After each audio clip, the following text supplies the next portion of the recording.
Welcome back to another episode of the Tease podcast. Today, we are looking at some fast food brands to better understand how to generate demand and create excitement for your products. We'll also be talking a little bit about LinkedIn and how to involve your audience to really generate excitement for your brand. Let's dive in. I'm so excited to bring on our super special guest today. Now, Michelle is out of town and is unable to be with us. And I thought, how am I going to do the weekly update on my own? So I have a super special guest. Her name is Alexis. We've known each other for a while now, and I'd love her to take a minute to introduce herself. Yeah, I'm Alexis Carr. I am a social media strategist. I have been in the social world since before TikTok and Reels were even a thing. I still remember when Instagram released stories, trying to copy Snapchat in that sense. So I've been in the game for almost 10 years. Have my experience in social, digital marketing, been on the agency side, the big corporation side, the startup side, the entrepreneur side. So I've basically pretty much seen like just about it all in terms of social and digital marketing over this past decade. So I'm very deep in everything trends and updates and happenings in the creator economy and just the social and digital marketing world. So happy to hop on here and chat with you. So excited. When I knew Michelle was going to be unavailable, I just was like, the perfect person to come and chat with us is Alexis, because I know you're going to have so much like good gold and insights to share today. But in true Tease fashion, we have to start talking about what we're sipping on while we're spilling the marketing tea. Do you have a special beverage that you're kind of enjoying while we do this? This is basically just mushroom coffee, iced mushroom coffee. Nothing too crazy. What are you drinking? That is so perfect because Michelle always drinks her like herbal coffees. Now, Oh. today I'm really simple. I just have green tea in Oh. my what I call my Sabrina Carpenter Oh, mug. that's cute. But it's not really Sabrina Carpenter. It just is Sabrina Carpenter Yeah. mug. I had family visiting and we just like I ate so much sugar. Like for 4 days, I was like, I can't have a sugary Oh, beverage. yeah. I need plain green tea. No, like it's just a green tea bag. Yeah, That's it. you need to flush everything out. I think I might need like 3 days of Oh, yeah. flushing things out. So I'm really excited to kind of chat. It's kind of weird doing this with someone other than I Michelle, but know. it'll It's be like super you're cheating fun. on her. What? Am I the other woman? You are. I think you might be the other woman. The So side sorry, piece? Michelle. She's gonna get super jealous. So yeah, I'd love to kind of start with, I know you're deep into all things trends, all things marketing. What have you been noticing is going on in the past week? Oh my gosh. So lately I've been very obsessed with LinkedIn. I feel like that was kind of always oh my gosh, Gil, there's a big moth in my house. Oh no. Okay, sorry.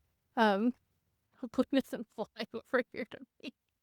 Do you need to take care of No, we're good. We're gonna hang out. We're gonna pretend I don't see him. pretend there's no moth? Um, like I was saying, been very deep in LinkedIn lately. I've been kind of building up my personal brand there a little bit more because I realized, 10 years in the game, I've just building up brands and stuff online. Never really took the time to like build my own personal brand. So, anyways, deep in the LinkedIn game. And right now, what I've been seeing a lot of is just LinkedIn is like a very untapped channel when it comes to like the potential reach. Like I've been testing out like having hashtags, not having hashtags.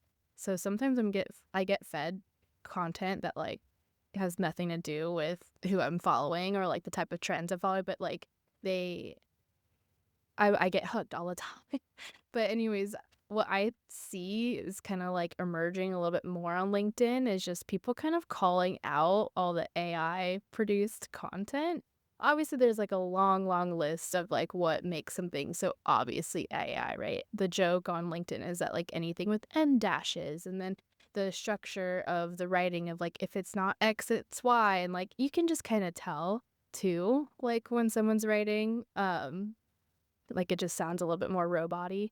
So I've been seeing a lot of like content like that, just kind of calling it out and just kind of producing some more tips and like formats and templates that people can use to like continue to use AI, but make it sound a little bit more human, because you do have a lot of people posting on LinkedIn that aren't necessarily content creators or writers. So I think that everyone should be posting on LinkedIn, but like I totally understand some people need a little bit of help there. So I'm all for still kind of using it as a tool, brainstorming tool, but still making sure it sounds human. So I'm deep in the comments of people popping off about their anger towards AI. Yeah, people get so angry about AI, and I get that because as a creator who makes like original, authentic content, it can be frustrating to see people out there. They put out so much and it's so bad. Yeah. And it's like not good. Yeah. I do get angry though because, like you, I've been in the marketing game for a very long time. Like before TikTok, before Reels, like short form video, like what? Yeah. Like we were out there in the trenches before this was a thing. So like M dashes and marketing writing have a long history. Yeah. And like I use them. So like I use them naturally and correctly, might I add. And so I get so mad that now M dashes, people see that as a sign that it's AI. Yeah, like the M but dash like it's place. such a and I'm like, but it's a beautiful writing device when AI overuses it. Oh yeah. Like 100%. Right. But it's kind of a shame that the good things AI does to your writing now is like a red flag that people think it's AI even when it's not. At first it was a flex. It's like, ooh, an M dash. Okay. She's smart. Exactly. Exactly. At first it was like a sign of like intelligence, marketing, writing, all of that. And now it's like, that's AI. And you're like, no. Yeah. And I think that like with AI, people use it so differently. And I think some people are like, hey, write me 5 posts for a consultant on LinkedIn. And it's like completely generic. Yeah, they just copy and paste it. Yeah. Just copy and paste it. Yeah. And the way I use AI, I use it in 2 ways. I might write something fully on my own and ask AI to do like an edit, right? Because I don't have time to have a proofreader. I don't want there to be errors. So I'm like, please, and I'm like, just only make edits for grammar, like syntax, spelling, and, clarification of ideas. Making right? sure it flows. Yeah. Yeah, exactly. Like, make sure it flows. And then I still do another edit. So totally. I write, let AI do a little edit, and then I do another edit because sometimes even when you tell it to not make shit up, it does. Yeah. And you're like, wait, I did not say that. You're Don't like, do thank that. you, I'm flattered, but no. Yeah. But that is not true. The other thing that I end up using AI a lot for is like reorganizing content. So as an example, for this podcast, I will give chat the transcript and say like, hey, pull out 5 real quotes that would look great on an Instagram Saves you tile. so much time. So much time. Or pull out the 5 main talking points, right? So I'm kind of feeding it the content and then like reusing all of the show notes in different ways, it's right? seriously such a game changer with content repurposing and like I said, just kind of working quickly in that sense. Yeah, exactly. But if you just say, hey, write me 5 LinkedIn captions, like that is not the way to go. Yeah, that's a crime. It's like, you can be doing so much more. Hey, that's just lazy. Yeah. And I think one of the cool things, I actually think like with AI taking over some brands and some accounts, something that I'm seeing people do is be like wildly creative with their work because then it's not AI. This week, I don't know, do you know the brand Sweet Loren's? Yes, I had it on my list to chat Oh, with you good. about it. Yeah. So glad because one, they make great products. If you are gluten free, if you have some like allergies, Sweet Loren's makes great. I like just had some cookies over the weekend. Yeah, so good. And I didn't even know they were on TikTok until I get one of their TikToks, and it's about the name of their TikTok changing. So if you're listening to this podcast and you don't know this story, basically what happened is the intern accidentally renamed the name, not like the handle, not the TikTok handle, but the TikTok name to her own name, Ryan. And if you are on TikTok, if you change your name, you can't change it again for 7 days. Now, I'll ask you if you think it was on purpose or not. But the name changed, so the name was Ryan, and they just ran with it. Mhm. And they made tons of really great content about this accidental name change and the aftermath and what happened and how the CEO responded and all of that. Is really fascinating to watch and help them gain so many followers and so much attention online. Yeah, no, so I saw everything unfold on the LinkedIn side. I wasn't actually seeing like all of it unfold on the TikTok side, like the true side where it all like, stemmed from. But the LinkedIn side was kind of fun to read in on it because everyone was kind of unpacking what happened and like applauding the team and the CEO of just like leaning into being more like authentic and just kind of showcasing like, hey, we're still just humans, and they're just kind of rolling with what happened. And I love that because working in social, that is literally a social manager or intern's absolute worst nightmare. Like just doing something like that where it just, yeah, I mean, it's always like an ongoing joke too of like, oh, must be the intern who did it, which like most oftentimes it is. And so it's kind of funny how this situation, like it really was the intern. But I do think it was authentic. I do think it was real. I don't think it was staged. Yeah, I don't think it was staged. And can you imagine, like, I get the sense it was real. If it was staged, what a great Yeah, idea. yeah. One. But being that it's not staged, what an awesome show of leadership to say like, hey, let's just go with it, right? Because imagine being that intern, having done like I have like I at one point was managing because I was working full time and I was working as a freelancer. I was running like 12 different social accounts Yeah. myself. Yeah. And especially at that time, scheduling tools are much better. A lot of scheduling happens in platforms. But at this time, I had to manually post for each person from my phone, right? And so once I remember I like posted something Mhm. like for a split second on the wrong account and like quickly Yeah. deleted, you know what I Yeah. mean? Like deleted it. But there's that like pit in your stomach. If you're in social and when you hit It's post and awful. something was wrong, I know that feeling in my Yeah, you stomach want to of like, throw up. oh shit. Yeah.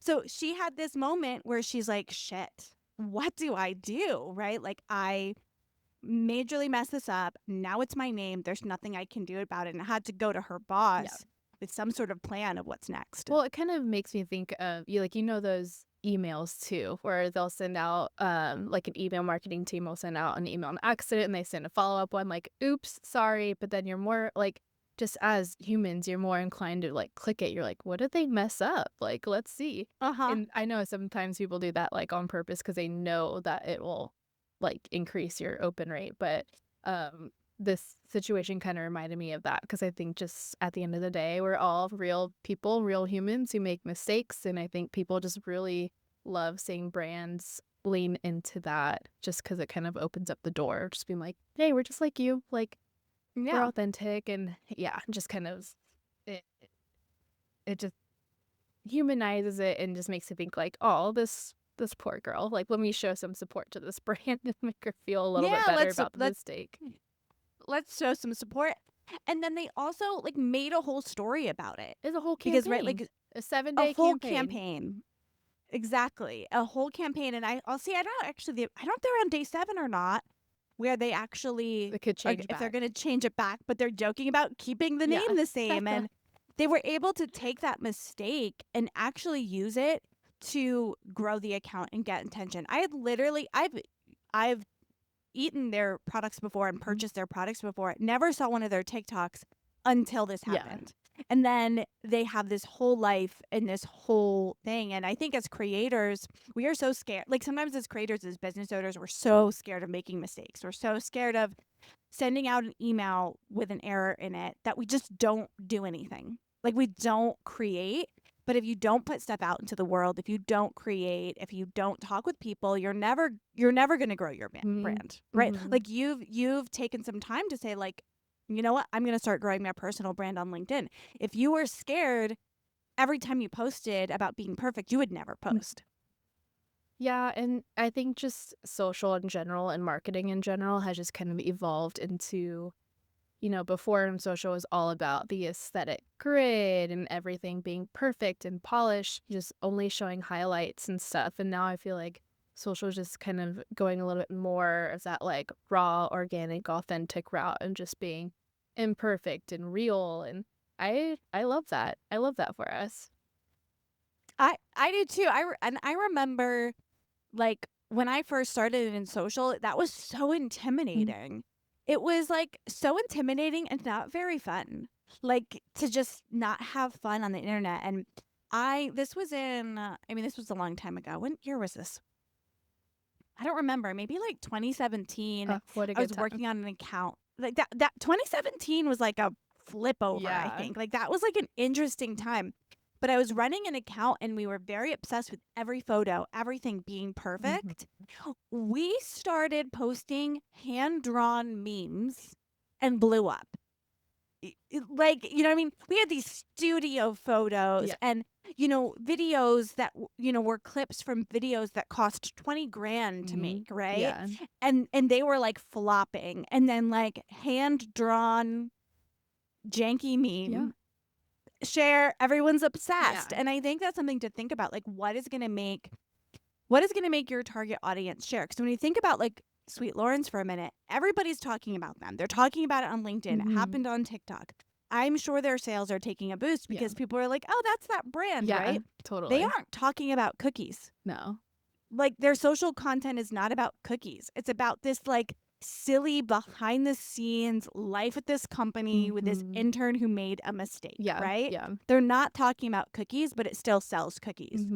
Oh, absolutely. I think that's the beauty of organic social, honestly. Yeah, in that process. Yeah.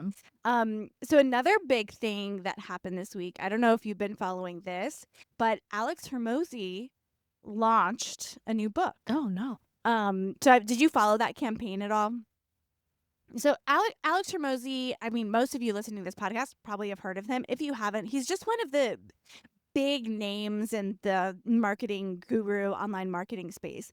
And he launched a book. And in the process, he really marketed this book launch as an event. So it's a book launch, but he marketed it like an event and was going live on YouTube and doing all of these giveaways and doing all of these things. And he ended up breaking, this might not be exactly right, but like his goal is to break the Guinness Book of World Records record for like books sold in a day or something. Wow. And he broke it. And it was this whole thing. Yeah. But, it's just like another example of like, let's just not do things the normal way, right? So you can say, oh, I've got a book. Buy my book. It's coming out Tuesday, right? But he like made a whole event about it. And he made something like $150 million Oh my gosh. in book sales. That's wild. From like making it an event. And he broke a record. That's crazy. And I think like what's really cool about what ended up working out for him in that campaign is like setting that goal that everyone else is a part of too. Instead of him just being like, I want to make this many sales, I want to sell this many books. It's more so like, hey, like help me beat this world record. And so it's less about like, let me buy this book because he says it'll teach me X, Y, and Z. It's more about like, oh, let me like contribute to beating this world record for like with him. So I think it's really clever. Yeah. I think it's like super clever and bringing it's like bringing your audience in on something, like making them part of it. Yeah. And making them part of that community and thinking of those special things to do that make people feel part of that. I love that you brought that up. Like he said, come be a part of this with me. And I think the more ways you can do that in your launches, in your brands, in your campaigns to make people part of the conversation, not just like a spectator. Yeah. Right? Like now they were that person who purchased the book, they were part of that. And I'm not even a big, like, full disclosure, I'm not a big Alex Hormozi fan. Like, I think he has some really good points, but there's some things that I'm like, not too sure about that. He's not my cup of tea. We're just marketing girlies. Yeah. Not marketing bros. Yeah, exactly. Marketing girlies, not marketing bros. But like, I still followed it. Like, I watched it, and I was like, this is really interesting to watch that unfold. Yeah, that makes me think of when I used to be on the social team at Taco Bell. They actually like Oh my gosh, you were on the social team on Taco that was Bell. my first Did job you out know? of college. Sorry, I'm gonna interrupt you real quick because this is really funny. I got engaged at a Taco Bell. Wait, really? Oh, did you Yeah. take pictures and stuff? So like, this was I didn't have a With phone. the, I the mean, hot sauce packet? I didn't have a phone with a With the camera? like camera on it. Wait, but did he propose with the hot sauce packet that says "Marry me"? He didn't. Okay. So the reason my husband, he's my husband. We've been married for like, I don't know, 16 years now. So like the proposal worked. But we were like in college Aw. when we got That's so engaged. on But he brand. asked me to be his girlfriend, you know, at a Taco Bell at like 2 a.m. when we were like freshmen in college. And so he asked me to marry him at the same Taco Bell. He just like got down on his knee in the middle of the parking lot and Oh my gosh. asked me to marry him. So we're big Taco Bell fans in our home. I love that. No, you'd be surprised how many people get engaged at a Taco Bell. Yeah. See, I didn't think I was alone. I don't think I did a blog post on engagements, but they have engagements, people take their senior photos, people take their wedding photos at a Taco Bell. A lot goes down at Taco Bell's. Part of a lot of people's big life events for sure. What was that like? Were you on you're on the social team for Taco Bell? What was that like? It was so much fun. It was literally, so yeah, like I said, that was my first job out of college. I was a content creator on the social team.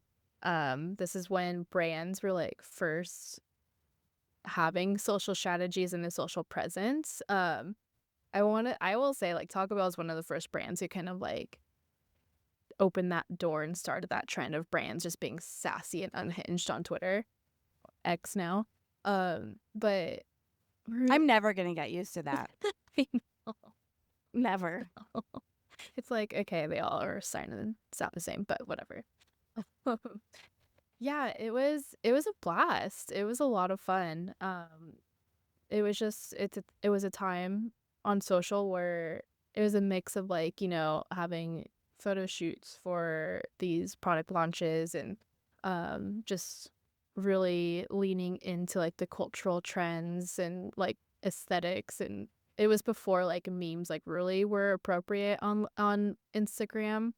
So it was more so just like aesthetic pictures of like me holding a bunch of tacos and it's like weekend plans, you know, like that type of style. I'm also very great at food styling tacos. Because of that, we had to like do it all ourselves, which is a lot of fun. Did you end up really using ingredients, or were there tricks like we use shaving cream instead of sour cream or anything like that? Those tricks are only used for like the official like product photo shoots. Okay. But then the rules were like whatever they use for the food styling, I think it still has to technically be edible.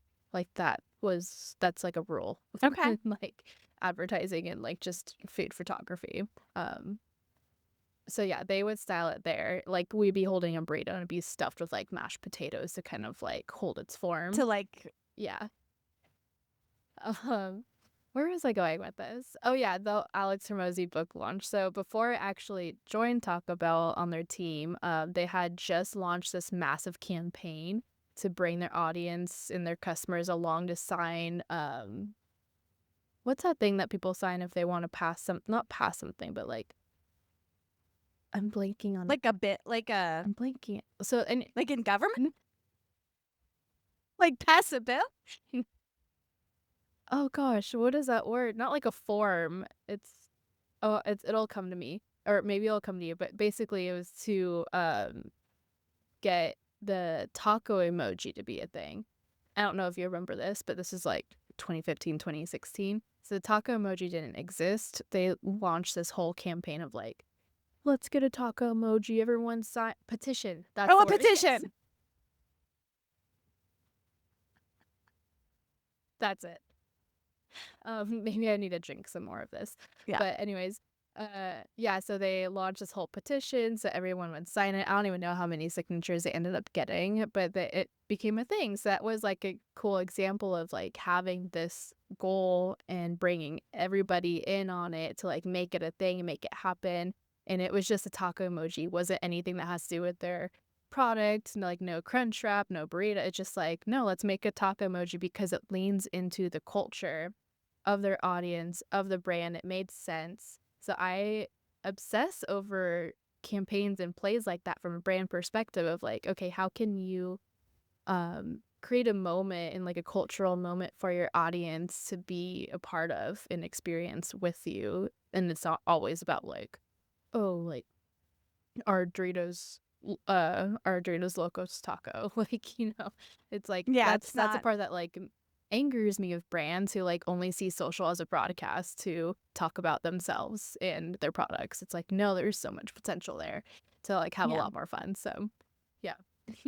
Yeah, and one thing I think Taco Bell does this really well is they like use social and use storytelling to actually generate demand for what they're selling. So a lot of creators like who are in like the digital product space, they'll be like, "Well, no one wants to buy what I'm offering." And they'll feel like they're posting about it, they're talking about it. No one wants to buy, no one wants to buy, no one wants to buy.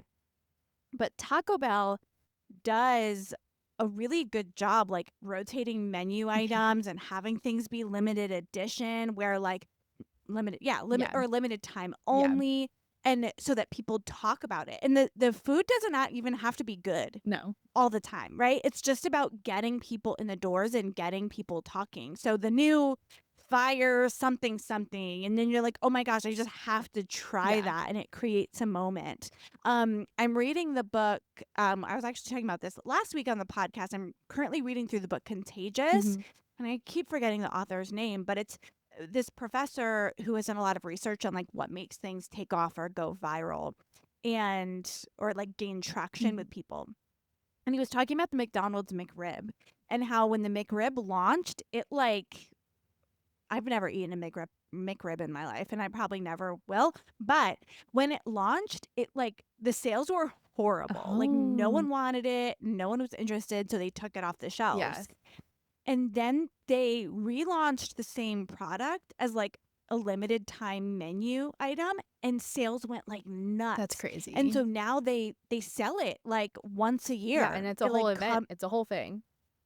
and it's a whole thing, and that's what really great brands do is they like create the demand for what they're having. Alex Hormozi did this, Yeah. right? He created demand for this book. Like the book is 100 million money models or something, Uh-huh. and it's about his process of like how you create a big brand, and it's about like your sort of ascension model. The amount of copies of like the ascension model of like getting someone in, getting them in here, getting them into a monthly retainer, and like building a Hmm. business around that. How many people bought his book have any intentions of creating that I know, business? right? Curious. But no, that is, Like, yeah, it is do you know what I interesting. mean? Like, how many people want to create like an agency I like that know. that follows I that? know. But he generated demand for Yeah. that book. No, absolutely. Mc- And it's funny because that is very popular in like the restaurant or like the QSR industry. A mm-hmm. QSR is quick service restaurant, like fast food essentially. That was a great little transition because I had also on my list to talk about last week KFC kind of went viral because they had brought back their potato wedge product. I don't know if you heard about that. I did hear. Actually, this was one of the things because I just kept eating out with my family. I actually ate them yesterday. I I love had a that. potato wedge Oh my yesterday. God, I love that. Yeah, so at Taco Bell, I used to like a former colleague of mine who worked at Taco Bell too. His name is Matt Prince, and he's now the head of earned media and social at KFC. So it's just funny. So I saw a lot of that on my feed, and I was just like, "This is so awesome!" It's so Matt. Like if you know him, but they basically just posted on Twitter and across all their channels like a very generic picture of a potato wedge, and the caption or and like above it just said "Here, damn," like just because everyone was just asking for it. because they were gone. Yeah, and then Why they went away ever is silly, but they're back. yeah, they're back. And then even the caption was like something along the lines of like, "Stop yelling at us." Like, but it just, yeah, it's funny because there are these like deep rooted like obsessive fans over these menu items. We saw the same thing at Taco Bell. It was a beefy crunch burrito that everyone was like fanatics about. Just like our comments were always flooded with bring back the beefy crunch burrito, and it was like they had a Facebook group. It was a whole movement. They had their own flag. It was a whole thing. So it as someone who worked on that side in like the QSR industry and knows how fans get about those menu items, it kind of just like made me crack up of just seeing how they handled it on social. Kind of gave them a peek into just like, okay, we hear you, like here you go, take it, jeez. And yeah, geez, have the potato wedges if you Yeah. want them. Now actually buy them, because they probably went away because they weren't, like, they went away for a reason. Yeah. Right? So it probably was a failed, like, people weren't buying the potato wedges anymore, whatever it was. But then people have that nostalgia, want that thing back, Mhm. and ask for it. And I think that's something that, brands like really should do. And I think we forget to do, especially when you're like a smaller creator, Yeah. is like listen to what people are asking for and for talking for. If you post a lot on social, and a post goes viral or gets a lot of attention, I think as an individual creator, you're like, well, why would I keep talking about that topic? No one wants to hear about it again.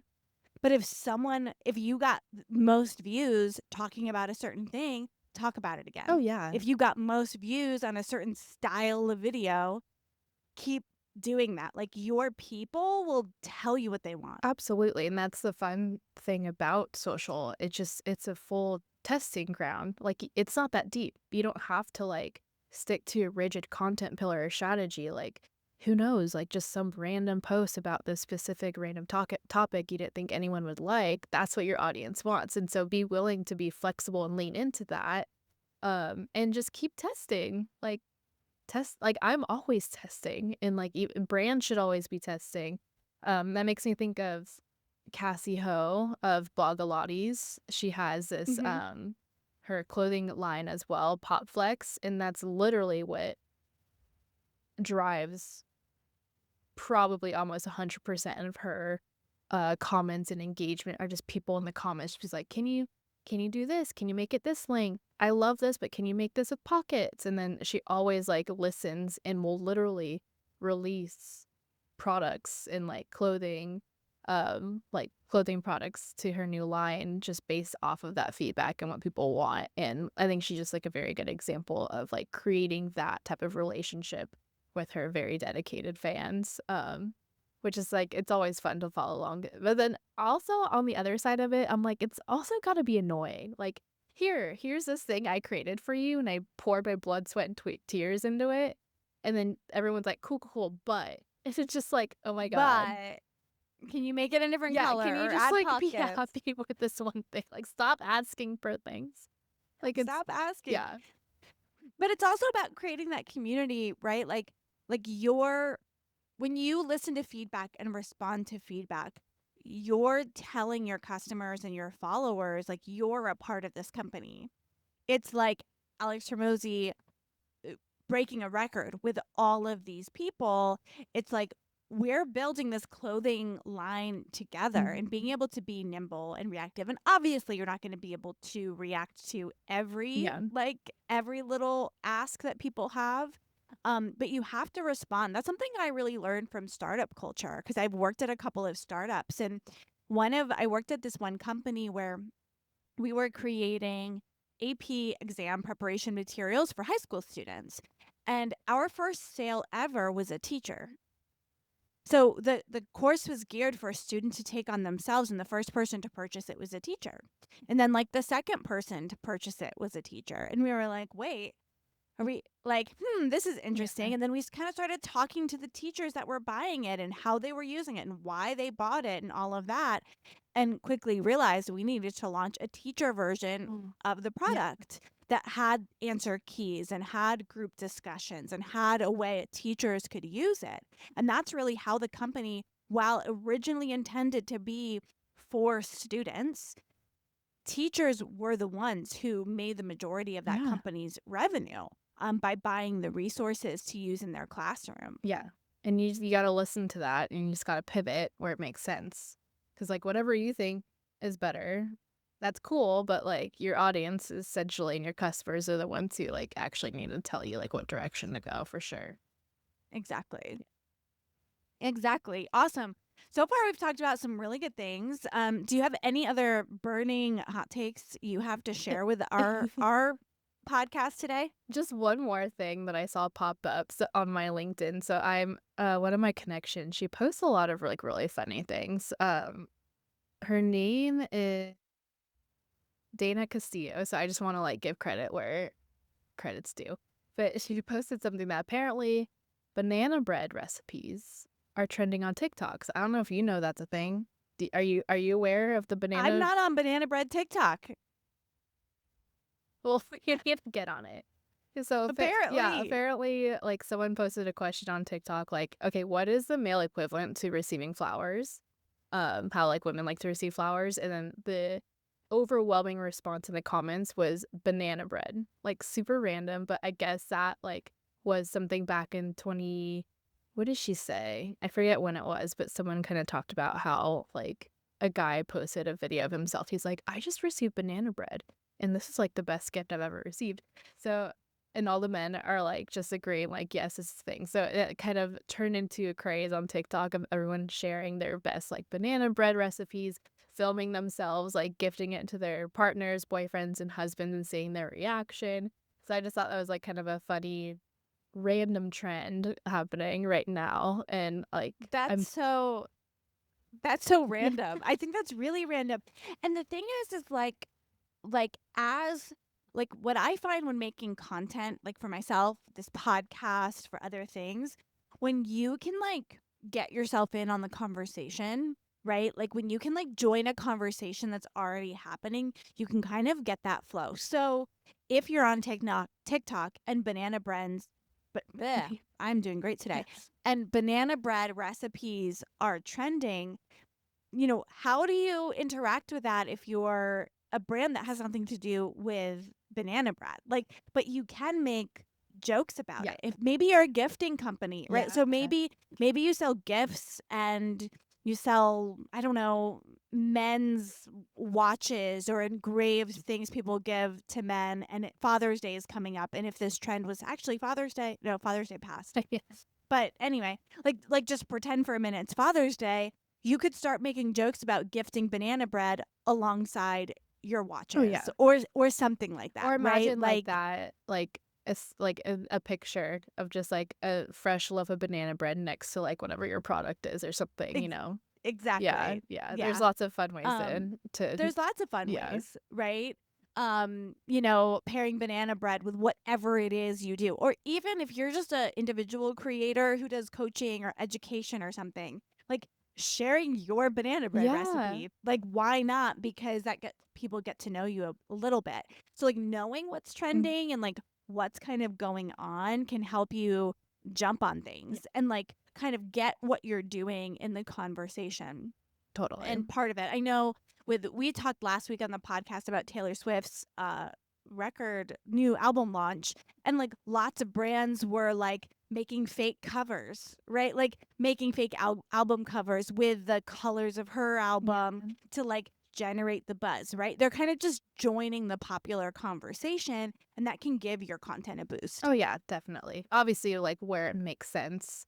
I mean, as marketers, we kind of skim through like, because I've been seeing a lot of interesting conversations about that on LinkedIn too. Some people are like, as a Swiftie, it brought me joy seeing like a lot of the brands kind of turn orange and glittery for the week. But then as a marketer, I know some people are like, okay, that's kind of like low hanging fruit. Does it really make sense for your brand? Like you need to pick and choose like what trends kind of make sense to hop on instead of just being like just too bandwagony. So I see from both ends where just like if it's for fun and you just have to know your audience. Like if you know your audience are Swifties and they'll appreciate it, then go for it. But if your audience are like, I don't know, who knows? Maybe she has a bunch of middle-aged men as fans now because of her affiliation with the NFL. But it's just important to like just know your audience and don't do it. Just do it because everyone's doing it, but Yeah. It's not about, like, I think as a marketer, or if you're marketing your brand and you're not a marketer and you're trying to figure this out, keeping an eye on trends is great. And then actually looking at it and saying, is this something that makes sense for me? Is this something that doesn't make sense for me to be in the conversation about? Right? Like, and it really varies. There's lots of interesting topics that I don't talk about because it's nothing to do with who I speak to, my expertise, or all of that. But when it makes sense, it can really give you that boost. oh, yeah. But if it doesn't make sense and gets your content in front of people that don't need to see your Yeah. content, then it's a waste of time and energy. Oh, yeah. And could even be a detriment, right? Like, if you marketed something that no one's interested in Taylor Swift, and you're doing that, that makes sense. I'm trying to think, like, I have though I think it would be funny, like a fishing store, right? Yeah. Like, there's like a fishing store down the street from me. If they did the Taylor Swift covers, I don't know about that, but maybe people would think it was funny. Yeah. I don't know. Yeah. I know that's always the gamble, right? Yeah. And if it doesn't work, you can, in most cases, hide You just it. archive If it. it's not, You're if it's good. not too problematic, if it's like too problematic, Yeah. you can kind of get out of it. Yeah, exactly. Awesome. Well, thank you so much for joining me today, Alexis, and chatting about all of the things. We covered so much ground. Really, I think end up being a big theme of our conversation was just how to involve people in your brand and in your story. Yeah. So if you are listening to this episode and you learned something, please subscribe, share it with a friend. We'd love to see you next week to listen to all of our marketing hot takes. Thank you.